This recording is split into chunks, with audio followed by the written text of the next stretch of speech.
नेपाल में एक बड़ा विमान हादसा हुआ है, जिसके बाद कई तरह के सवाल उठे। सवाल पूछा गया कि ये प्लेन क्रैश कैसे हो सकता है। चंद सेकंड्स पहले ही जो प्लेन लैंड करना था, एयरपोर्ट पर पहुंचना था, जिसका संपर्क भी एयरपोर्ट अथॉरिटी से और एटीसी से हो गया था, आखिरकार वो प्लेन क्रैश कैसे हो सकता है।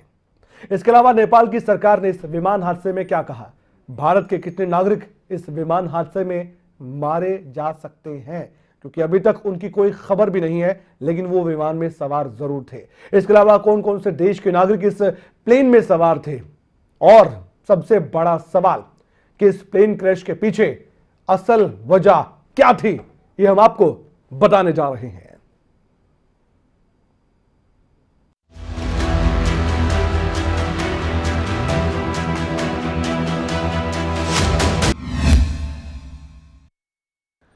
नेपाल में एक बड़ा विमान हादसा हुआ है। यात्रियों को ले जा रहा एक विमान हादसे का शिकार हुआ है, और ये खबर सुनते ही नेपाल में हड़कंप सा मच गया था। काठमांडू से पोखरा जा रहा था ये विमान और क्रैश हो गया।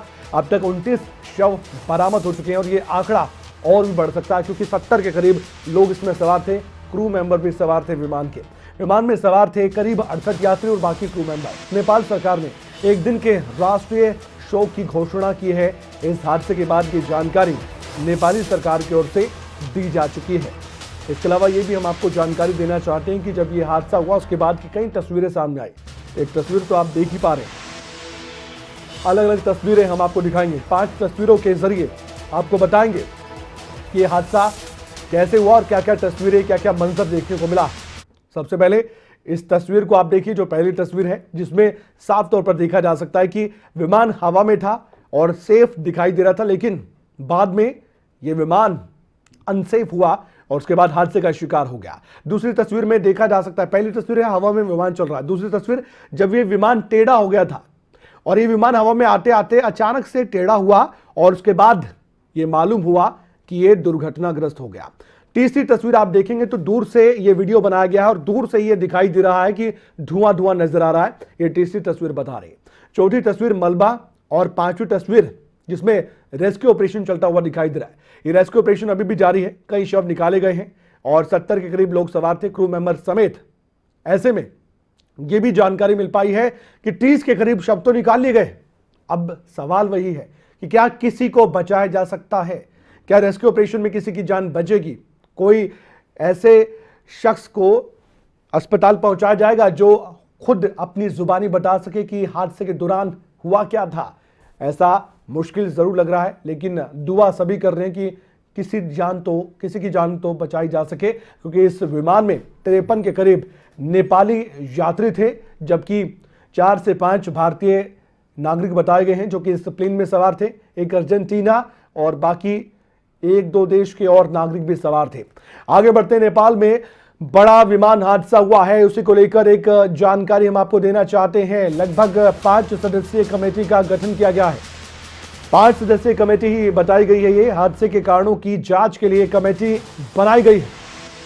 5 सदस्यीय कमेटी बताएगी हादसा हुआ कैसे, क्या सर्कमस्टांसेस उस दौरान रहे, क्या बातचीत एटीसी से पायलट की हुई है, तकनीकी खामी आई है और कोई कारण था, क्योंकि शुरुआत में बताया गया कि पहाड़ी से टकराया, उसके बाद अचानक से धमाका हुआ और ये हादसे का शिकार हो गया विमान।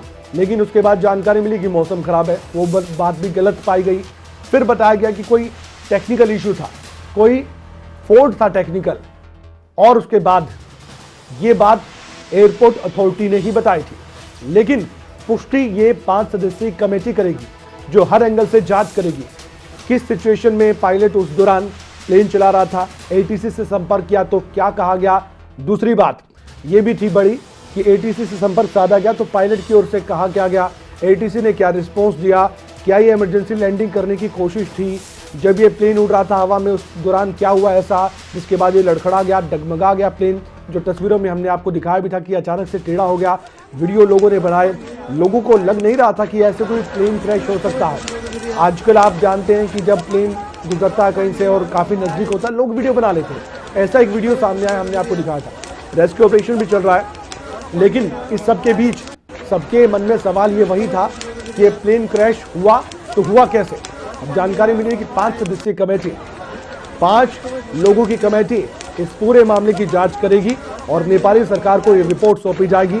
फिर नेपाली सरकार दुनिया को बता सकती है कि इस प्लेन क्रैश के पीछे का कारण रहा क्या है, क्योंकि ये कोई पहला हादसा नहीं है। इससे पहले भी कई तरह के हादसे सामने आ चुके हैं।